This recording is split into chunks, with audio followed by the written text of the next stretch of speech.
¿Qué tal? ¿Cómo están todos y todas? Bienvenidos y bienvenidas a Futuro, la radio del rock, acá en esta otra forma de comunicarnos a través de las plataformas digitales. Y nos vamos a sumar a una campaña mundial desde aquí de Chile, pero que encapsula a todo el mundo para encontrar uno de los santos griales en la guitarra, que es la famosa guitarra de Marty McFly, de Volver al Futuro, Back to the Future. Y está con nosotros un invitado muy especial a quien hemos seguido a través de sus plataformas digitales y que nos aceptó para también sumarnos a esta búsqueda. Mark Nessi, ¿cómo estás?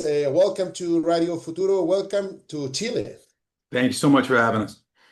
Director of Brand Experience for Gibson Guitar, producer for Gibson TV, and you be ex-host of for Norman Ready Guitars. Everybody knows doing this job, playing this kind of uh, treasure of the guitars. I've been very, very fortunate my whole life to be surrounded by some of the greatest guitars that were ever made, and it's my job to tell those stories of those guitars. And this guitar has a phenomenal story. It caused a lot of kids who grew up in the 1980s to want to play guitar, and the fact that it's missing gives us a chance to really tell the story of how much Michael J. Fox influenced an entire generation of kids to go pick up the guitar. And hopefully we can find the guitar in the process of making this movie. I think we can, in the position to say to the world, or put Michael J. Fox as a guitar hero, don't you? That's really kind of the goal for this, because he wasn't in a band and he didn't make hit records. So oftentimes people look past him because but a guitar hero is someone who inspires people to want to play the guitar. Like that's like Slash or Keith Richards or these guys are all guitar heroes. Randy. Michael J. Fox is a guitar hero as well. He inspired me. He inspired half of the people that work at Gibson. John Mayer's gone on the record saying Chris Martin from Coldplay. We've got all of these artists that are like, that's the moment that I knew I wanted to do it. So half of the movie we're making is really just to give Michael his due, and the other half is to try and really find this thing because I've been looking for it since 2009. A lot of people think that we have it and this is like a market. We don't have it. We are trying to find it right now. We have leads in about 6 different countries, people who claim to have it. All I can tell you is there's going to be a few very disappointed rich people who think that they have this and they don't have it, and they probably paid a lot of money for what they have. It's gonna get crazy here in the next couple of months. And this idea is came from Michael J. or from you guys from Gibson? Is you and both? Who came with this idea to reach this guitar? So the film's director Doc Krotzer, I met at Norm's. We talked on the phone 15 years ago about this, and when I finally started working at Gibson, he approached me again. I didn't remember him, and we started talking, and we bonded over this. Doc had already done a Back to the Future documentary around the 30th anniversary of the film. So Hmm. he became close with Bob Gale, who wrote and produced the movie. So as we started talking about this, we reached out to Bob Gale because if you want to do something with Back to the Future, it has to get approved by Bob or it's never going forward. And we got Yeah. the approval from Bob, and Bob got all excited about it. And then we got Michael. And then between Bob and Michael, we started getting Leah Thompson and Christopher Lloyd and everybody else from the movie. But we started this in 2019. November of 2019 is when we started working on this movie. And last week, 5.5 years later, we finally make the announcement. So we have been working on this for a very long time. We have been searching for this guitar already for about 3 years.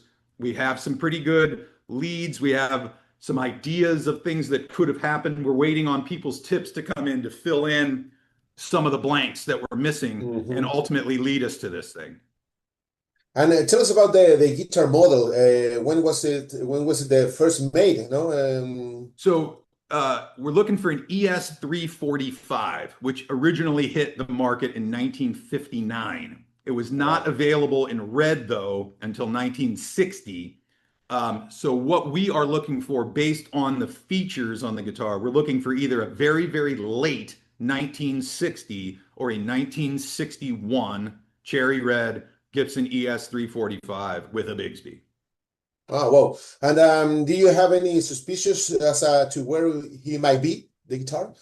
Any clue?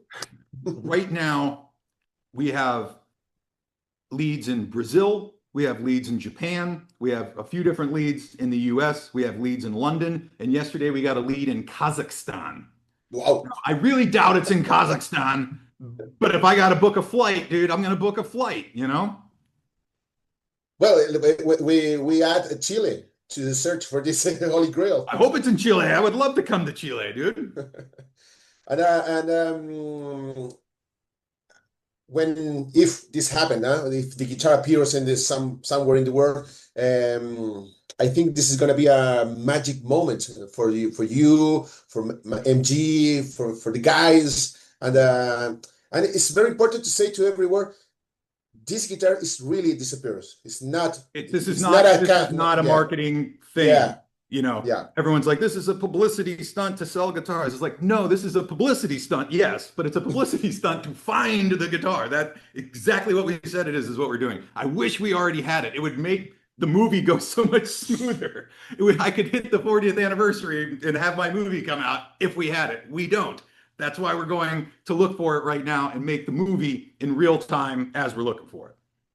Well, here's a Chilean audience and South American audience to tell the message, Mark, to say what we can do if we know something about that, Yeah. some website or Instagram. Yeah, so you can go to losttothefuture.com. That's the name of the movie. We set up the website.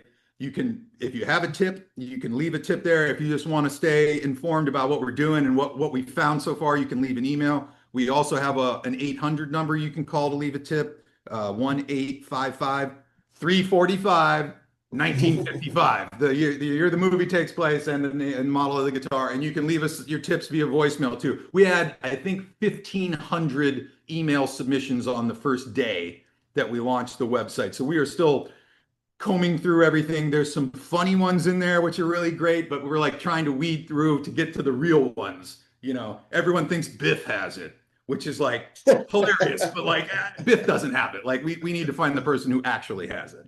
Maybe the beef from the second part. Maybe part two Biff and the alternate timeline has it. Yeah. I don't know.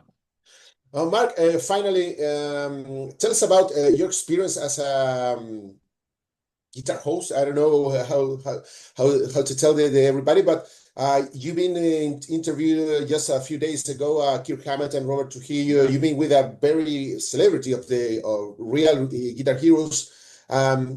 Who has the most spectacular collection of guitar? Which one you said, wow, man, I can't believe this. You know what? I can give you a couple because I don't know who has the most spectacular because they're all pretty spectacular. Obviously, Joe Bonamassa is doing his thing to make sure he cements his place as the most spectacular. But Kirk Hammett has got some stuff. Rick Nielsen from Cheap Trick has some stuff. You know, Slash has some stuff. They're you know, and I'm talking not just the quantity. I'm talking about what they have. You know, what these things are. It's wild. But yeah, Kirk, Slash, Rick Nielsen, Joe Bonamassa are right at the top of the list of some of the most prolific guitar collectors in the world. Maybe one of those guys got this guitar. Who knows? I would know about it. I've been looking so hiding people so long. If these guys had it, I would know about it. What's so funny about the whole thing when you think like they did that whole guitar thing at the Metropolitan Museum in New York, the Hard Rock Cafes, the Rock and Roll Hall of Fames, all these places where famous guitars are. Why has no one ever seen this? Why is this never included in those things? Why is it never there? Because we don't know where it is. And who has it might not even know that they have it. So it's really trying to just spread the word. So if you know you have a 345, just go open the case and make sure it's not the one we're looking for, you know? Okay, Mark, please leave a message to the Chilean public so we can help for anything to find this. If anyone in Chile or South America has any sort of information as to the whereabouts of the red Gibson ES 345 that Michael J. Fox played in Back to the Future, please go to losttothefuture.com and leave us your tips so we can find this guitar and reunite it with Michael J. Fox. Mark Agnesi, thank you very much for your time. Good Thank luck, you so much for having me, man. and we're gonna help I for appreciate find it. this I want to guitar. get down to Chile, man. I want to come hang. Come on, I would love it. welcome. Thank you so much for having me. Thank you, Mark. Gracias a Mark Agnesi, director de la experiencia Gibson Guitars, productor de Gibson TV y que conversó con nosotros para entregarnos este mensaje. Tenemos que encontrar la Gibson 3, 4, 5, que está perdida por ahí, por el mundo, que es la guitarra de Marty McFly, para que pueda juntarse con su dueño nuevamente. Y acá también entregaremos todas las alternativas para eso. Muchas gracias, que estén bien. Sigan la compañía Futuro, la radio del rock.